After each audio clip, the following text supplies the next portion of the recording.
கிறிஸ்துவுக்குள் பிரியமானவர்களே, ஆண்டவராகிய இயேசு கிறிஸ்துவின் இனிதான நாமத்தினாலே உங்களுக்கு என்னுடைய அன்பின் வாழ்த்துதலை தெரிவித்துக் கொள்கிறேன். பிதாவாகிய தேவனாலும் கர்த்தராகிய இயேசு கிறிஸ்துவினாலும் உங்களுக்கு கிருபையும் சமாதானமும் உண்டாவதாக.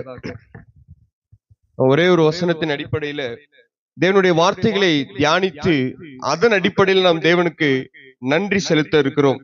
அதற்கு ஆதாரமாக நான் எடுத்துக்கொண்ட வேத வசனம் அப்போஸ்தலனாகிய யோவான் எழுதின முதலாவது நிருபம் 4வது அதிகாரம் 1 யோவான் 4:8 வசனத்தை நான் உங்களுக்காக வாசிக்கிறேன். 1 யோவான் 4:8. அன்பில்லாதவன் தேவனை அறியான், தேவன் அன்பாகவே இருக்கிறார். மீண்டுமாக வாசிக்கிறேன். அன்பில்லாதவன் தேவனை அறியான், தேவன் அன்பாகவே இருக்கிறார். உலகத்தார் நமக்கு சொல்லி கொடுத்திருக்கிறாங்க. உலகத்துல இருக்கக்கூடிய வாலிபர்களா இருக்கட்டும், எல்லாருக்கும் ஒரு வார்த்தை சொல்லி கொடுக்கப்பட்டிருக்கும், லவ் இஸ் காட் அப்படின்ட்டு. அது தப்பு. வேதத்துல என்ன சொல்லி இருக்குன்னா காட் இஸ் லவ்னு தான் இருக்கு. லவ் இஸ் காட் கிடையாது. அன்பு தேவன் கிடையாது, தேவன் தான் அன்பு. இந்த வசனத்தினுடைய ஆங்கில பதமே அப்படிதான் இருக்கு. அப்ப பாருங்க, அன்பில்லாதவன் தேவனை அறியான், தேவன் அன்பாக இருக்கிறார், இல்ல அன்பாகவே இருக்கிறார். அப்ப அந்த அன்பு என்ன? தேவன் மனுஷனை எப்படி அன்பு செலுத்துறார்? பாடல் வேளையில கூட தியானிச்சோமே. இயேசு கிறிஸ்து வானத்திலே இருந்திருக்கலாம். அவர் வானத்தையும் பூமியும் உண்டாக்கின சர்வ வல்லமையுள்ள தேவன். வானம் எனக்கு சிங்காசனம், பூமி எனக்கு பாதப்படி என்று சொல்லத்தக்கதாக அவ்வளவு வல்லமை மிகுந்த தேவன். அவர் தொட்டார் அப்படின்னா பர்வதங்கள் எல்லாம் உருகிரும்.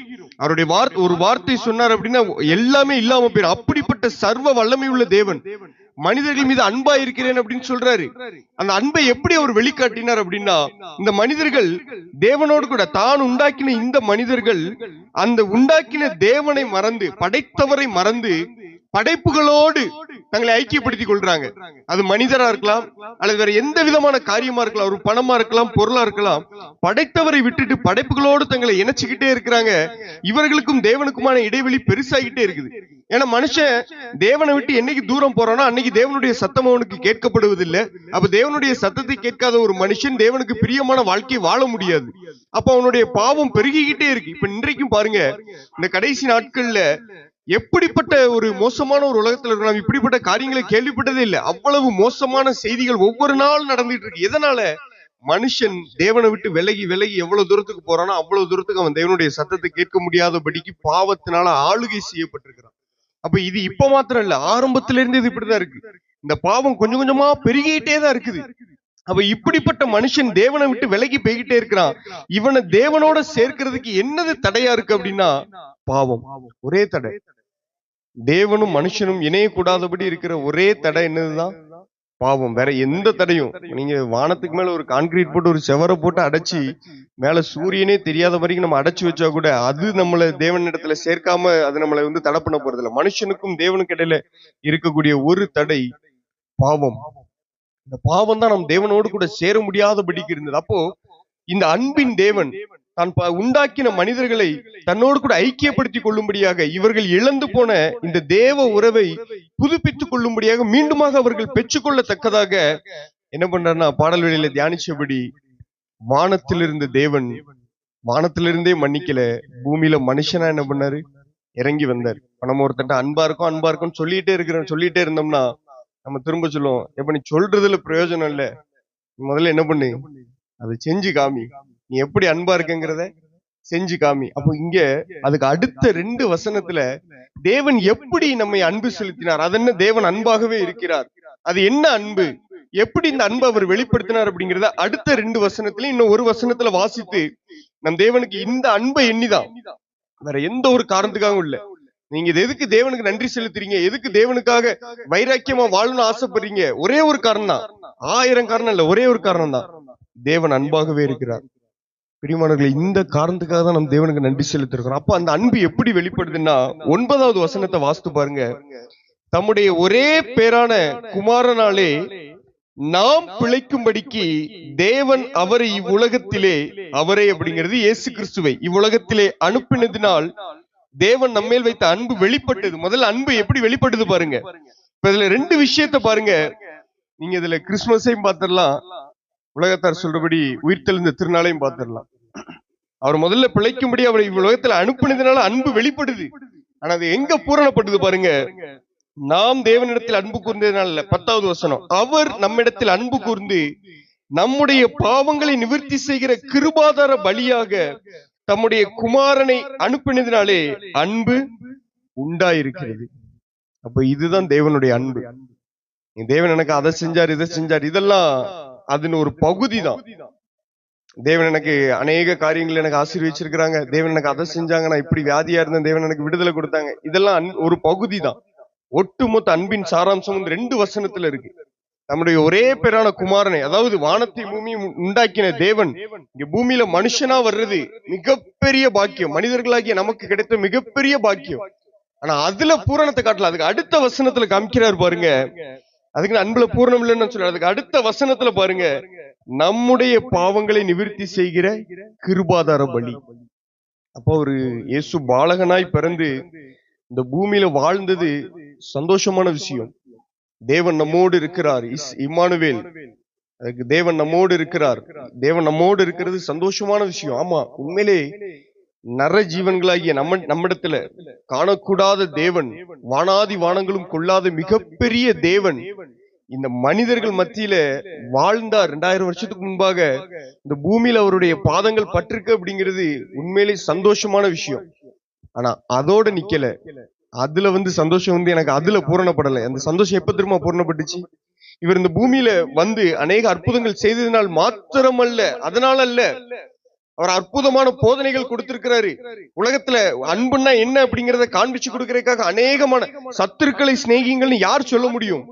சத்துருக்களை சிநேகிங்கள், உங்களை சபிக்கிறவர்களை ஆசீர்வதியுங்கள், உங்களை பகைக்கிறவர்களுக்கு நன்மை செய்யுங்கள், இப்படிப்பட்ட போதனையை கொடுத்ததுனால் மாத்திரம் அல்ல. அன்பு எப்படி திரும்ப வெளிப்படுது?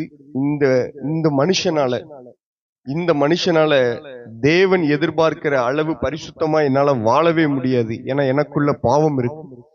அப்ப அந்த பாவத்தை நிவர்த்தி செய்கிற, பாருங்க, நம்முடைய பாவங்களை நிவர்த்தி செய்கிற கிருபாதார பலியாக தம்முடைய குமாரனை அனுப்பினதினாலே அன்பு உண்டாயிருக்கிறது.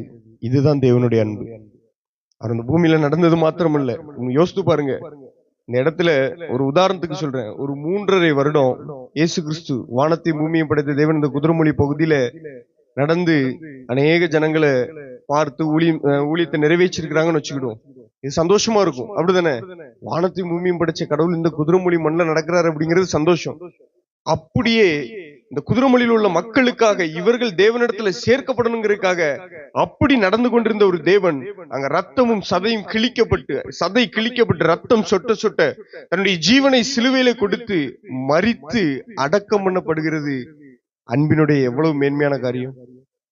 நம்ம கூடவே இருக்கிற ஒரு சக மனுஷன் மரித்தா கூட நம்மளால என்ன பண்ண முடியல, தாங்கிக் கொள்ள முடியல அந்த இழப்ப. வானத்தையும் பூமியும் படைத்த தேவன் தான் உண்டாக்கின மனிதர்களால காரி மூஞ்சில துப்பப்படுறாரு, கன்னத்துல அடிக்கிறாங்க, தலையில முள்முடி சுட்டுறாங்க. இது எல்லாம் எதனால? அந்த 8வது வசனத்துல போட்டிருக்கு, தேவன் அன்பாகவே இருக்கிறார். இதான் பிரியமானவர்களே தேவனுடைய அன்பு. அதான் ரோமருக்கு எழுதின நிருபம் 5வது அதிகாரம் 8வது வசனம். நான் திரும்ப திரும்ப நம்ம தியானிக்கிற ஒரு வசனம். நம்ம நல்லவங்களா இருக்கும்போது இயேசு கிறிஸ்து நமக்காக மறிக்கல. நான் நல்லவனா வாழ்ந்துட்டு இருந்தேன், நான் நீதிமானா இருக்கிறேன் அப்படின்னா இயேசு கிறிஸ்து இந்த பூமிக்கு மறிக்க வேண்டிய அவசியமே இல்லை. அப்ப ரோமர் 5:8 சொல்லுது, நாம் பாவிகளாய் இருக்கையில். முந்தின வசனத்தெல்லாம் பாருங்களேன், ஒரு நல்லவனுக்காக ஒருத்தன் மறிக்கலாம், அப்படித்தானே? அந்த வசனத்தை கூட எடுத்துக்கலாமே. ரோமருக்கு எழுதின நிருபம் 5வது அதிகாரம். இத மாத்திரம் தியானித்து நம் தேவனுக்கு துதி ஸ்தோத்திரங்களை ஏறெடுக்க இருக்கிறோம். ரோமருக்கு எழுதின நிருபம் 5வது அதிகாரம் 7வது வசனத்துல பாருங்களேன், நீதிமானுக்காக ஒருவன் மரிக்கிறது அரிது, நல்லவனுக்காக ஒருவேளை ஒருவன் மரிக்க துணிவான். மரிக்கிறான் போல, மரிக்கிறதுக்கு அவனுக்கு ஒரு தைரியம் வரும். சரி, நல்லவன் இருக்கிறான், இவனுக்கு பதிலா நம்மளாவது மரிச்சிருவோம் அப்படின்னு. நாம் பாவிகளாய் இருக்கையில் கிறிஸ்து நமக்காக மரித்ததினாலே தேவன் நம்மேல் வைத்த தமது அன்பை விளங்க பண்ணுகிறார். இன்னைக்கும் அவர் விளங்க பண்ணி கொண்டிருக்கிறார். இதுதான் தேவனுடைய அன்பு. அதனாலதான் இந்த யோவான் எழுதின சுவிசேஷம் மன்னிக்கவும் முதலாவது நிறுவம் 1 யோவான் 3வது அதிகாரத்துல சொல்லப்பட்டிருக்கும், வார்த்தையினால மாத்திரம் அல்ல, நம்முடைய நடக்கையினாலும் கிரியையினாலும் நம்ம என்ன பண்ணணுமா, அன்பு செலுத்தணும். ஏன்னா அவர் காண்பிச்சுட்டு போயிட்டாரு. அங்கிருந்து உங்க பாவத்தை மன்னிச்சுட்டு நான் உங்களை நேசிக்கிறேன்னு சொல்லல, பூமிக்கு வந்து தன்னுடைய அன்பை காண்பித்திருக்கிறார். இந்த தேவனுக்கு நாம் நன்றி செலுத்த இருக்கிறோம், துதி ஸ்தோத்திரங்களை ஏறெடுக்க இருக்கிறோம். பிரியமானவர்களே, இவருக்கு தான், இந்த ஒரே காரணம் தான். நீங்க யோசித்து பாருங்க, வேற ஏதாச்சும் காரணம் சொல்ல முடியுமா இந்த தேவனுக்கு நன்றி செலுத்த? வேற ஏதாச்சும் ஒரு காரணம்? நான் ஒரு காரணம் சொல்றேன். இயேசு கிறிஸ்துவுக்கு நான் துதி ஸ்தோத்திரங்களை ஏறெடுக்கிறதற்கு, அவருக்கு நான் நன்றி உள்ளவனா வாழ்றதுக்கு நான் ஒரு காரணம் சொல்றேன். நீங்க இதை மிஞ்சி இன்னொரு காரணம் சொல்லிட்டீங்கன்னா அந்த காரணத்தை சொல்லி நம்ம துதி ஸ்தோத்திரங்களை ஏறெடுத்துறோம். நான் சொல்ற காரணம் என்னன்னா, நான் பாவியா இருக்கையில, நான் தேவனுக்கு துரோகியா இருக்கையில, தேவனுக்கு சத்ருவா இருக்கையில, நரகத்திற்கு பாத்திரவானா இருக்கையில, அவர் எனக்காக இந்த பூமியில வெளிப்பட்டு என்னுடைய பாவத்தை போக்குகிற கிருபாதார பலியாக தன்னுடைய ஜீவனையே சிலுவையில கொடுத்தார். அவருடைய ரத்தம் சிந்தப்பட்டது எனக்காக. அவ்வளவு அந்த கேடு அடைந்தவராய், அவ்வளவு கோரமான ஒரு மரணத்தை அவர் அடைந்து அடக்கம் பண்ணப்பட்டு 3ஆம் நாள் உயிரோடு எழுந்து, இப்பொழுதும் எனக்கு இருக்கிற பலவீனத்தை குறித்து அவர் அங்க இடத்துல பரிந்து பேசி இப்பொழுதும் என்னை ஜீவனோடு வைத்திருக்கிறார். இதற்காக நான் தேவனுக்கு துதி ஸ்தோத்திரம் ஏறெடுக்க போறேன். இதை மிஞ்சி ஒரு நன்றி, இதை மிஞ்சி ஒரு காரணத்தை சொல்லிட்டீங்க அப்படின்னா நான் உண்மையிலே அந்த காரணத்தையும் சேர்த்துக்கிறேன். இதை மிஞ்சி ஏதாச்சும் ஒரு காரணம் இருக்குமா? யோசித்து பாருங்க.